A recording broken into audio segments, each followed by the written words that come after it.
Hello fiber friends!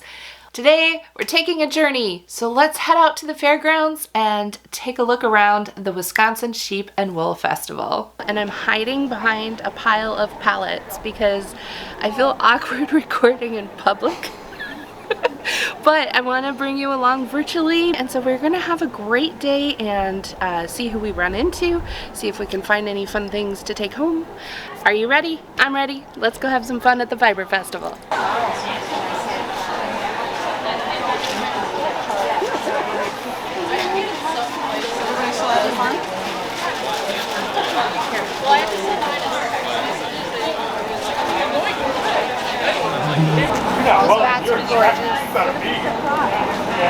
One of the absolute highlights for me at this festival was to be able to see some of you in person. It was just so rewarding to me. It really filled my heart with joy to see when people come up to me and say, I watch your channel, I love your videos, and especially when people could share with me that some video I had put up was the thing that got them, you know, to figure out spinning, so they felt like they could really do it and they were making things and they were inspired to try something new, and just people sharing how much I helped them with their spinning journey.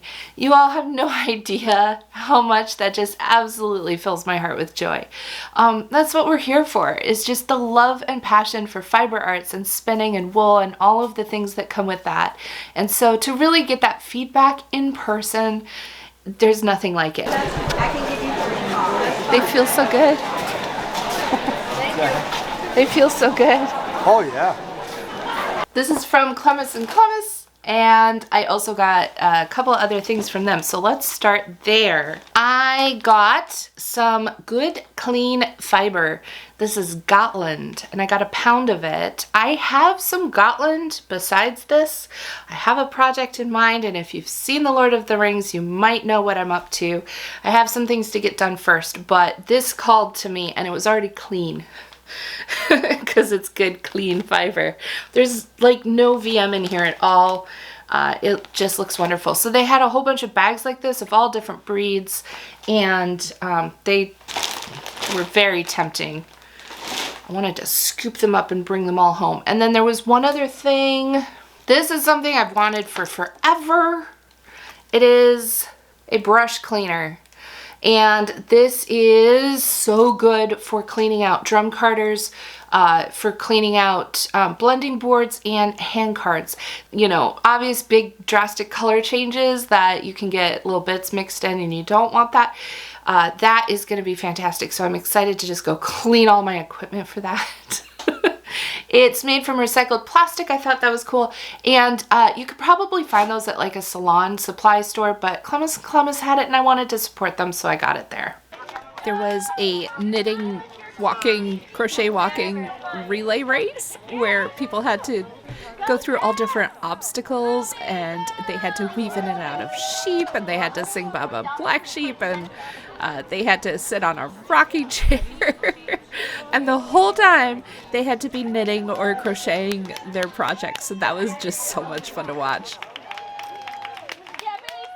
I see Spindles.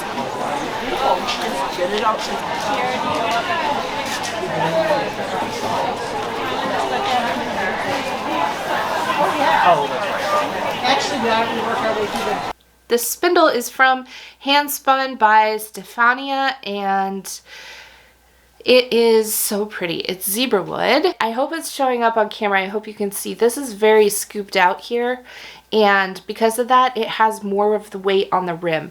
And this spindle just spins forever. I loved how at their booth they had a little basket of wool, and so you could try out the spindles. There we go. Okay. Just take a look at that spin. It just spins forever.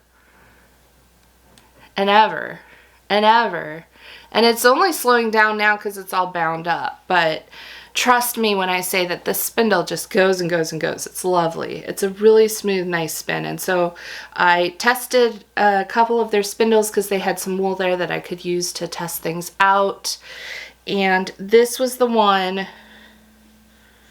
This was the one. It just felt so smooth, and it said, "Take me home, Evie." So I did. And now I have a new spindle.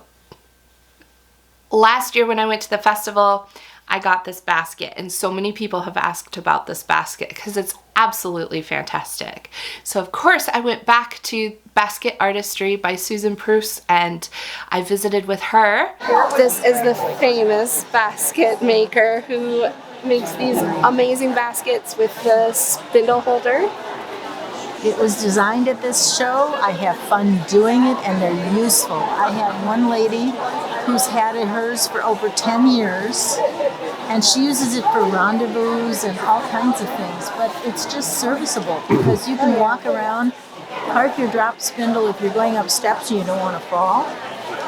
It's just useful. I take it to the park and walk on the trails and spin, and it's perfect. Double duty. I love it. Good. We need to let everyone know where they can find you. I'm in Waukesha, Wisconsin, and I do have a website as well. And I'll put that information up. so we just have fun doing this. Bottom line. What was your idea for creating the basket? There was a lady who was spinning, and she wanted to help a customer. She was at this show, and she said, "Oh, just a minute, I have to put this down." And I'm looking at it thinking, if it had a parking spot, a spindle spot, you wouldn't have to put it down. So that's what the original design was And for. it's right there. Yeah. Perfect. I think they're cool. I have one lady who wanted 2 spindle spots. I don't know what the purpose of that was, but I did it for her. So, You'll do custom. oh yeah, all the time. This is the famous spindle holding basket, and I got another basket this year. Not the same one, because of course I already have a spindle holding basket. I didn't need another one of those. This year I got, it's a little spinning wheel basket, and I can put my control cards, I can put my orifice hook, I can put a little spinning wheel oil container in there, whatever I want to have on hand at my spinning wheel. So how cute is this basket? I think it's just absolutely lovely. I love the little leather, so I can hang it. So here is the information, because so many of you have asked about these baskets. They are just absolutely fabulous. So go check it out. I'm very happy to say that these are worth every penny. I've been using that basket a whole lot. It's great for taking hikes, for taking walks, and I'm sure that this one will be just as durable and as fun to use. So thank you, Susan. Your baskets are amazing. We have a couple of friends that have 2 originals that are all in parts and they're not working wheels currently. I also, for sure, had to stop by Inspired Vintage. Inspired Vintage, Randy is the person who I spoke with. Randy has invited me out to his workshop, so we are going to see more of what Randy is up to very, very soon. And Randy has the pendulum wheel, so we got a little snippet of them talking about and using the pendulum wheel. So take a look at that. This is a super unique spinning wheel, and I can't wait to go try it out myself when I go visit Randy in the near future. This one is a reproduction of an original that was created in 1866 by a man named John Waite, and the originals were actually made right down the road in Watertown. Right, it's a few minutes away. It's a high-end production wheel from the Civil War period, and they would spin on these wheels and then send the yarn that the farmers were making in their homes back to the mill, and they would weave all the fabric after that. This wheel has a much more efficient ratio than the current modern wheel does.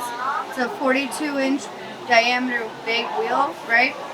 But it does about 8 feet of work in like 15 seconds. This wheel is like a 24, 26 inch wheel.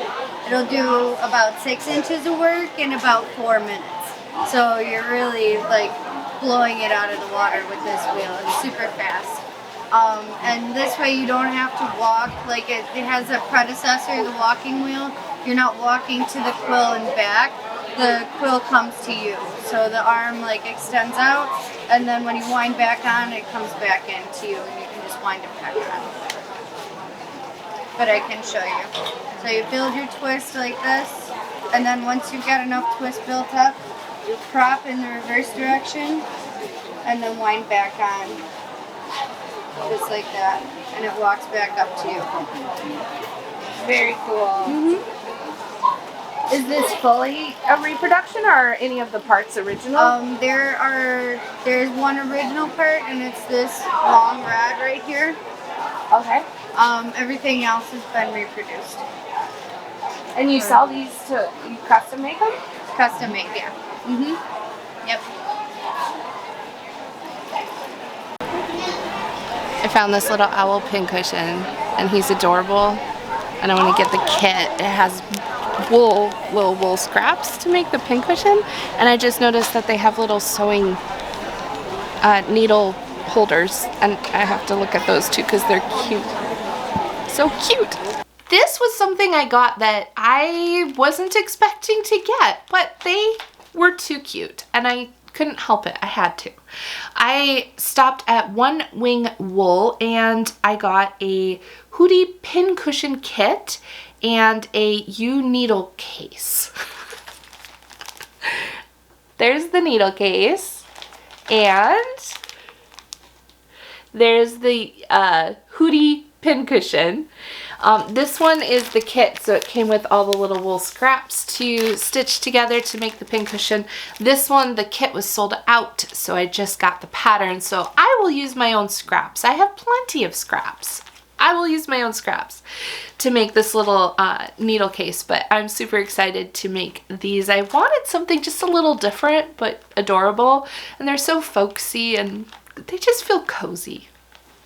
I love cozy sheep, and I love owls, so that was perfect. Hi, I'm Joe Huber with Huber Sheep Shearing. These are lambs that were born February, March, so this is their first time being sheared. People will ask, do you sedate them? No, we do not. It's the act of how we hold the sheep. I do shear for a couple veterinarians that when we shear their big rams, they will give them a little. Just to help take the ease off because the rams fight. And the one vet says, it's easier for me to do this than to watch you get beat up. But no, otherwise, no, we do not. It's the act of how you hold the sheep. You know, if you actually shear a sheep, it should take you somewhere around 45 to 48 strokes. For shearing the Australian, New Zealand style, it's the fastest way. As I shear, I will open up on the belly, shear the back leg, and when we lay them down, that's when we call it the long blows, where you can make your fastest time. There's a reason why I shear the sheep the way I do. But at any given time, I should be able to take my hands off the sheep, and my legs are controlling the sheep. That's the act of shearing sheep.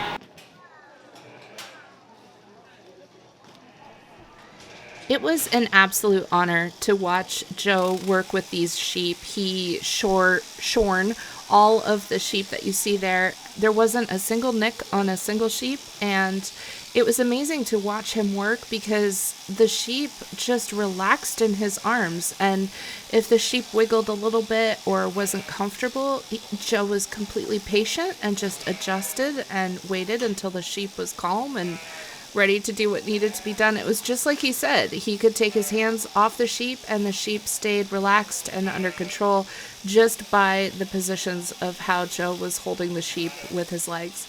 It was awesome to see this demonstrated by a professional. Joe's been doing this. His father did this. He talked about how his whole family has been shearing sheep.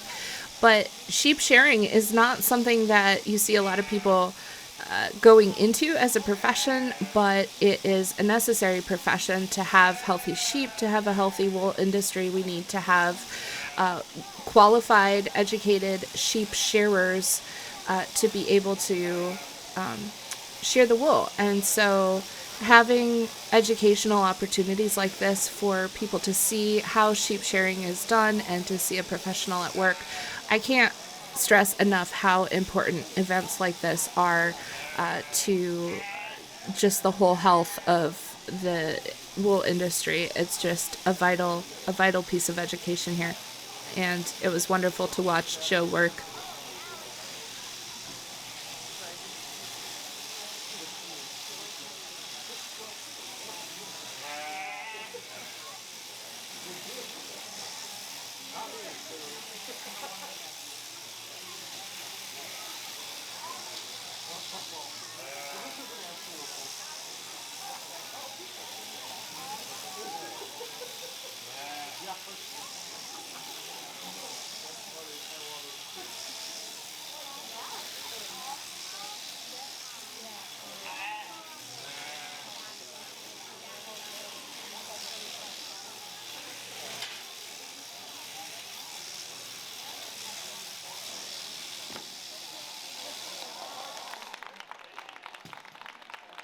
I think we've made our way down to the fiber. So here is the fiber I got, aside from the Gotland that you've already seen. This came from Maple Rose Stock and Wool. This is, check it out. This is, it's called Rainforest, and it's Coopworth Silk and Silk Noil. I got 2 8-ounce balls of roving, and this should be enough that I will be able to do a little sweater, maybe short sleeves. I don't know. We'll see how I spin it up. Maybe quarter sleeves, but I'm gonna make a little sweater out of this because it's so, it's like the dimension of the color in it is what really captured me. I think it's beautiful, and I don't usually go for greens, but greens really complement purple, and since I'm in love with purple hair lately, I thought this would go really well. So that will be a project coming up eventually. And then I also stopped at Thorntree Pass. They had hand-dyed silk lap. I mean, luxury doesn't even begin to describe, but check this out. This is silk lap. So this is just silk that's been all opened up and stretched out of the cocoons, and it is ready to spin, but we'll have to do some things to it to prep it to spin. Felters love these. They're just really cool, but look at all the color and dimension in here. I guess I was really on the blues and greens this trip.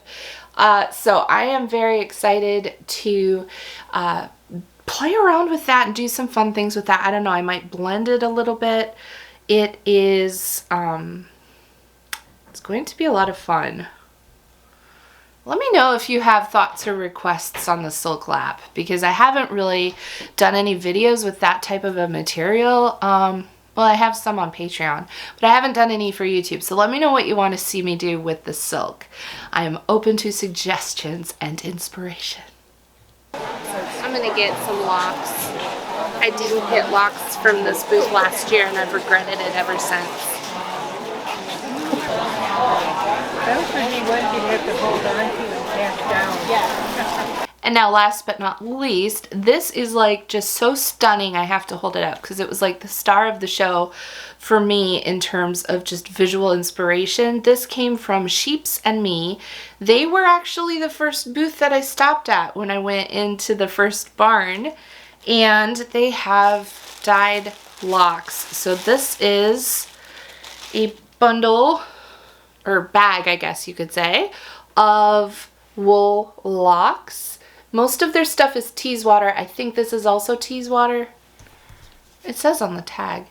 It's Teeswater, and it's 4 ounces of dyed locks. So I think I should do a lock spin with this. What do you think? Lock spin? And then, look at these.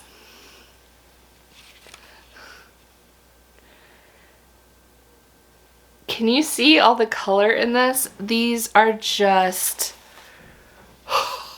stunning. They're stunning. They look so cool. And they're like this rich purpley eggplant color, and then it kind of comes up into this orange. Oh my goodness. I am just, yep, hints of purple. These are Masham. I think that's how you say it. The breed is Masham. Masham locks. So I have a very specific autumny weaving project in mind to do with these. So I have a ton of projects, a ton of things that will be coming up. I have so much inspiration, so much joy in my heart. This was such a fantastic trip. Thank you all to everyone who said hi. I will see you in the next one. I have to go because I have some projects to do. Happy spinning! Tell us more about the pallets. The pallets?